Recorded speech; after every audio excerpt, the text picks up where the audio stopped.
Bonjour et bienvenue chez Agora. C'est avec plaisir que j'accueille aujourd'hui l'écrivain Eli Hanson, né au Caire, en Égypte. Il est diplômé en littérature. Il a vécu sur 3 continents avant de s'installer définitivement au Québec en 2001. Il est connu pour ses intrigues complexes et ses recherches méticuleuses. Son premier roman, Le Carnet maudit, a été salué pour sa profondeur narrative et son apport à la culture canadienne qui lui a valu la médaille du jubilé de la reine Élisabeth II.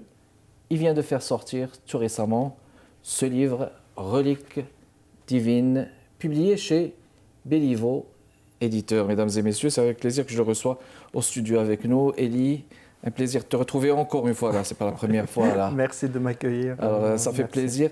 Bon alors, Reliques divines, cette magnifique couverture, mesdames et messieurs, d'une église là en feu. Alors on va commencer par le dire comme ça, d'une épopée palpitante où chaque pas rapproche nos héros d'une révélation qui changera le cours de l'histoire. Alors, à la lecture de ce livre, moi, je dois vous dire, dans un premier temps, là, que l'inspiration, je me suis dit que peut-être Eli Hanson s'est inspiré cette fois de cet événement de l'incendie de l'église Notre-Dame en France, qui était en 2015, j'imagine. 2019. 2019, hein 2019. Oui, en 2019 exactement. Alors, donc c'était une inspiration. Est-ce qu'il y a un rapport justement avec ça? Ben oui, c'est sûr, parce que c'est l'élément déclencheur pour moi, c'était l'incendie de Notre-Dame de Paris. Je rentrais du Salon du Livre de Québec.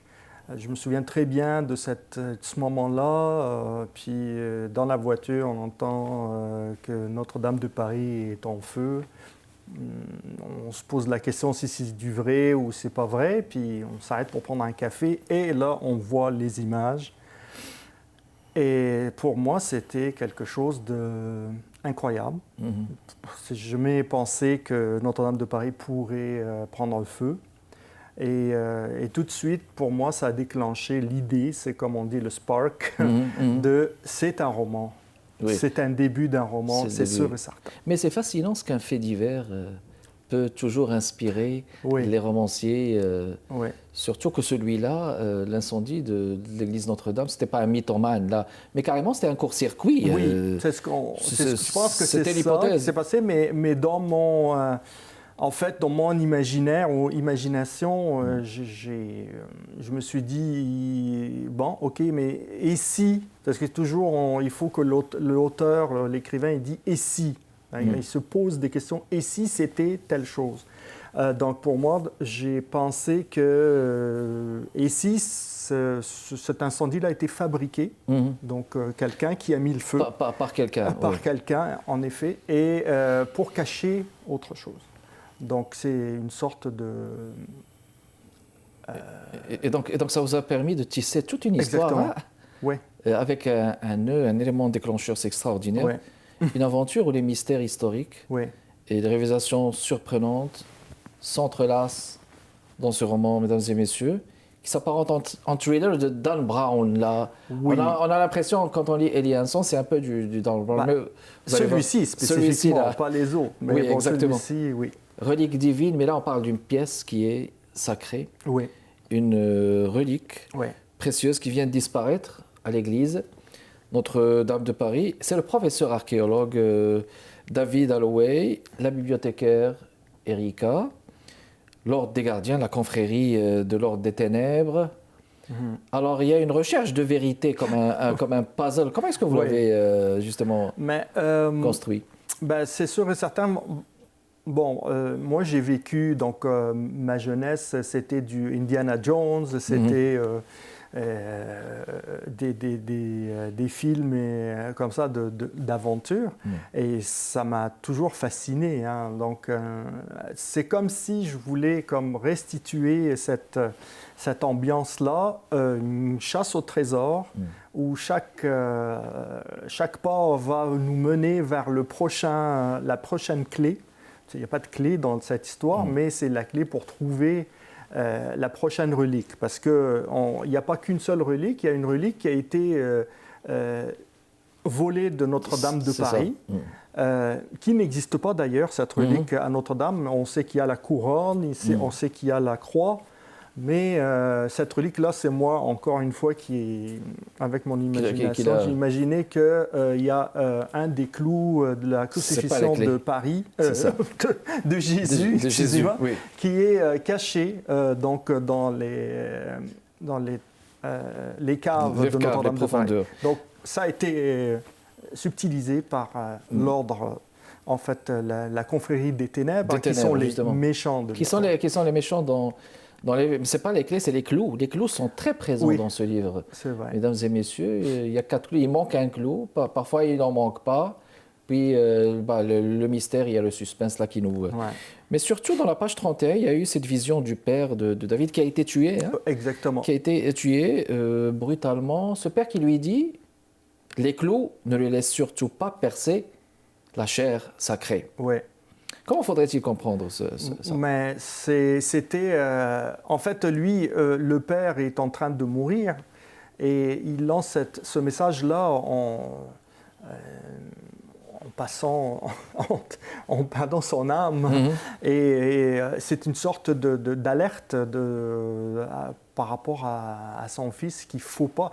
Mais étant donné qu'il n'a pas le temps de raconter, il est en train de mourir, donc il dit juste les clous. Oui. Donc les clous, il ne faut pas que ça... Mais juste les clous, Élie, pour le lecteur, là, je le dis là de manière subjective, peut-être les clous, on les imagine comme les clous là, qui avaient crucifié aussi, n'est-ce pas? Exactement, c'est les clous de la crucifixion. C'est ça, dans le fond. Oui, c'est ça. Qui était là pour la crucifixion. C'est sûr qu'au début, on ne comprend pas. Lui-même, il dit les clous, mais il n'a jamais vu des clous. Son père était archéologue aussi en Irak, mais il n'a jamais parlé de clous. C'est ça. C'est ça, parfait. Alors, excellent. Donc, on parle de reliques divines, mesdames et messieurs, le tout dernier de Élie Hinson, mon invité chez Agora, mesdames et messieurs, en ces premiers mois de l'année 2025 chez Agora, ici Télévision, mesdames et messieurs. On fait une pause, on revient dans les prochaines minutes pour continuer notre discussion sur cette épopée palpitante où chaque pas rapproche nos héros d'une révélation qui changera le cours de l'histoire. Là, je suis en train de lire là, une partie là, du livre là, qui est si bien illustré. On vous revient.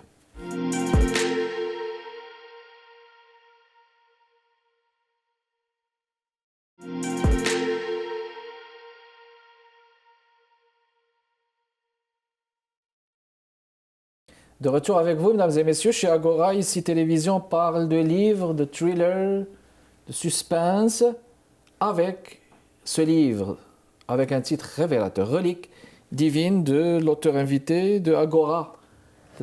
Pour cette fois, mesdames et messieurs, Élie Hinson, qui vient de le publier chez Béliveau Éditeur, faut-il le rappeler. Bon, là, ils ont été dans certains lieux, dans certaines places. Ouais. Par exemple, comme Cappadoce, Turquie, Israël. Et la quête, c'est aussi, n'est-ce pas, de percer le mystère de ces clous-là. Oui. Et je me suis dit aussi, peut-être, je me suis posé cette question, pourquoi ces pays? Parce que là, ce sont des religions différentes aussi. Exactement, oui. C'est parce que quelque part... Alors, toutes les religions se rejoignent quelque part, parce que les religions monothéistes, on est d'accord que tout est parti du judaïsme, puis après est venu... Exact, les 3 religions. Exactement, les autres religions, christianisme et islam. Et forcément, pour qu'il y ait un lien entre les emplacements, moi, dans mon histoire, j'ai décidé que les clous vont être distribués. En fait, ils vont être dispersés dans le monde pour qu'ils ne soient pas groupés ensemble. Il ne faut pas que les clous de la crucifixion, pour une raison quelconque, il ne faut pas qu'ils soient groupés ensemble. Donc, chacun des apôtres est parti avec un clou. Et en même temps, en donnant la mission et en faisant le prêche un peu partout dans le monde, ils ont réussi à cacher.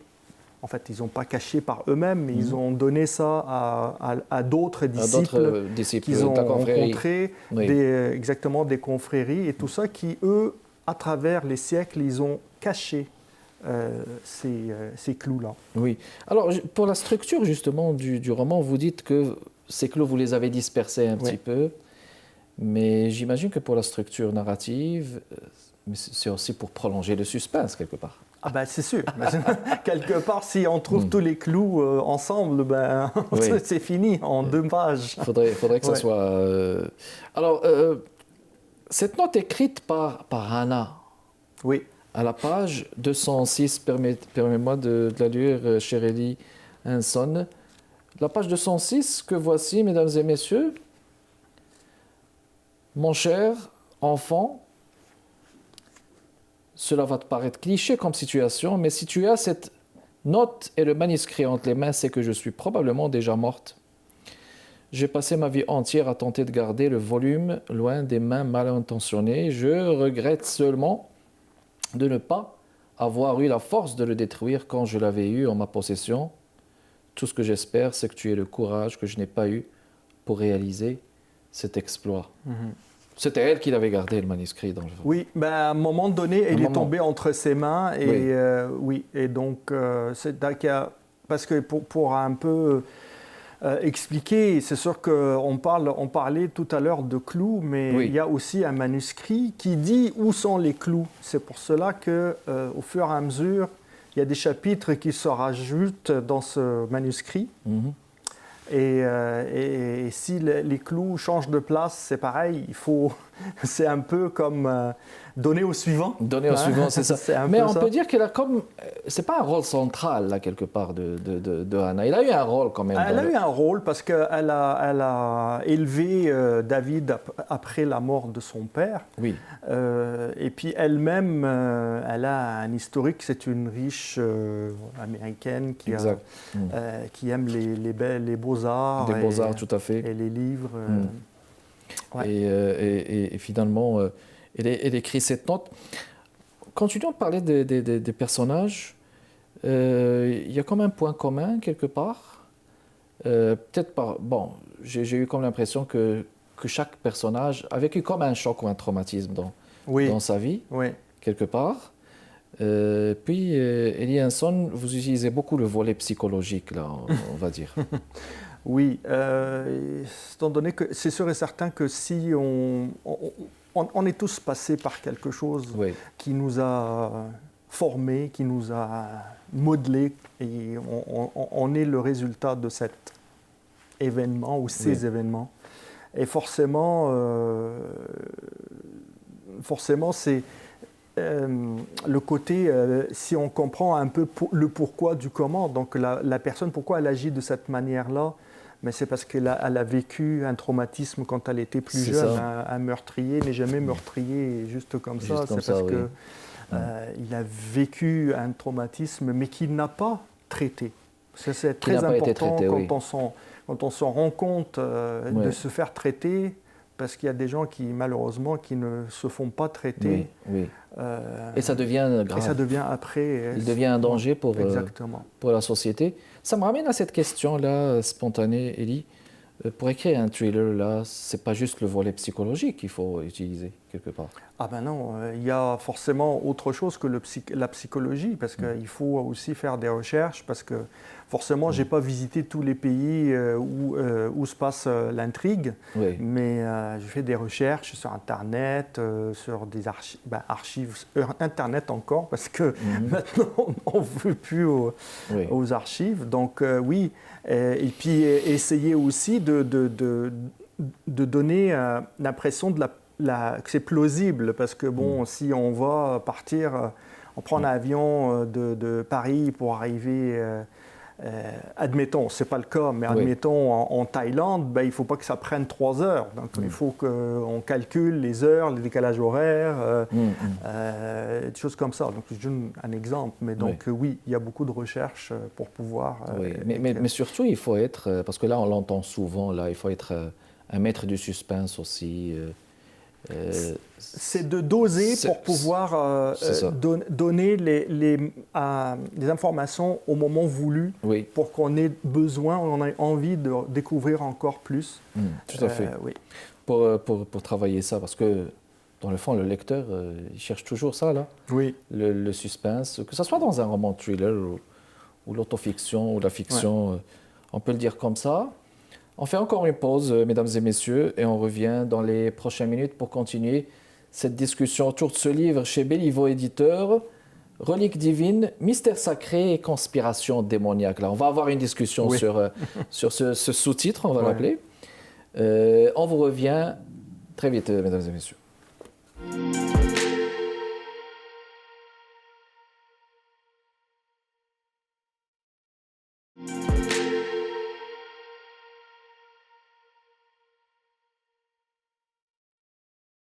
De retour avec vous, mesdames et messieurs, chez Agora, ici Télévision.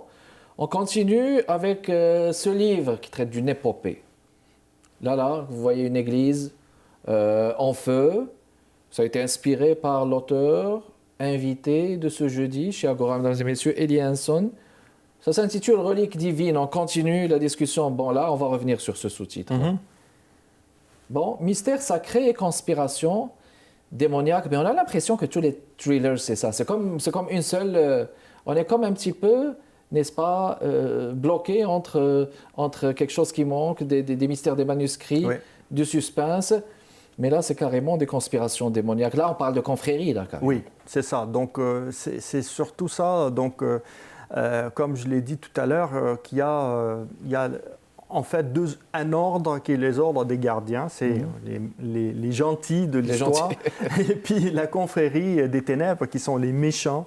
Et puis les deux, ils cherchent, alors l'ordre des gardiens, ils cherchent à justement garder les clous loin, les disperser. Pas ensemble. Et l'ordre, et donc la confrérie des ténèbres, eux, ils veulent grouper les clous pour pouvoir les utiliser dans une manœuvre maléfique. Voilà, on va dire maléfique, je ne vais pas dire quoi. Et c'est pour ça qu'il y a une conspiration, parce que la conspiration, c'est un complot, carrément. Un complot, on est en train de chercher à grouper ces fameux clous ensemble pour pouvoir les utiliser dans une action, on va dire, qui pourrait changer le déroulement de l'histoire, de l'humanité. Oui. Alors, écoutez, on a l'embarras du choix là, dans un extrait là, à choisir là, parce que là, je suis en train de feuilleter. Je ne sais pas si je dois vous tendre le livre ou si je dois le garder pour choisir une. Mais regardez là, on va aller un petit peu à la fin, pas carrément à la fin, là, il faut qu'on laisse. Mais ce qui est intéressant, ce sont les discussions. Regardez, il y a, je vais me permettre avec ta permission peut-être de lire cet extrait, mesdames et messieurs, de voir aussi comment est tressé le dialogue. Parce que souvent, le dialogue révèle les personnages d'un livre et d'un roman. On peut le dire comme ça. Alors, page 251, la bibliothécaire soupire avant de l'attraper pour le tirer vers une grotte artificielle. Lorsque ses yeux se sont adaptés au peu de lumière, il se rend vite compte qu'ils sont entrés dans une maison. Il n'y a aucune sortie secondaire. Elle les a piégés malgré elle. Le professeur n'a même pas le temps de réfléchir qu'il entend des hommes courir à l'extérieur et se parler entre eux. Il s'enfonce dans la vieille demeure en ruine avec Erika, se retourne pour voir si elle a un plan pour les sortir de là et découvre un drôle de regard sur le visage de l'Italienne, presque angoissant à cause de l'obscurité ambiante. Il ne me tuera pas, moi. Max Jacob, je veux dire, il est aimant. Elle arrête pour respirer. Un grand coup, l'Américain redoute la suite. Il devine presque les mots de la jeune femme avant qu'elle ne les prononce. Max Jacob est mon père. Une révélation. Avoue-t-elle, c'est pour cette raison que je savais qu'il accepterait le marché quand j'ai échangé votre vie contre le manuscrit. Il ne pouvait pas commander à ses hommes de me tuer pour le récupérer. Je suis vraiment désolé de ne pas vous l'avoir dit avant. Je ne pouvais pas prendre le risque que vous partiez sans qu'on récupère les clous. J'allais vous le dire après, je vous jure. Sa voix est faible et pitoyable et son expression si malheureuse. Les questions se bousculent dans la tête de David et une première atteint ses lèvres. Pourquoi vous avez cru que je partirais? Et qui peut croire que la fille d'un fou pareil n'est pas comme lui répond-elle. Je vous aurais cru, Erika. Vous n'avez jamais montré d'autres facettes que la bonté et l'honnêteté. Je vais arrêter là parce que Oui. c'est... Là, Mais là, on a- c'est une autre révélation. Oui, hein. oui, c'est une révélation. Oui. C'est extraordinaire. C'est un secret. C'est un secret. c'est un secret, exactement. Ouais. Bon, alors, là, en écrivant un tel thriller, parce que là, vous n'êtes pas à votre premier, là. Non, non, c'est mon 8e. C'est le 8e. Mais ça, la question qu'on se pose aussi auprès des écrivains qui écrivent des livres à suspense.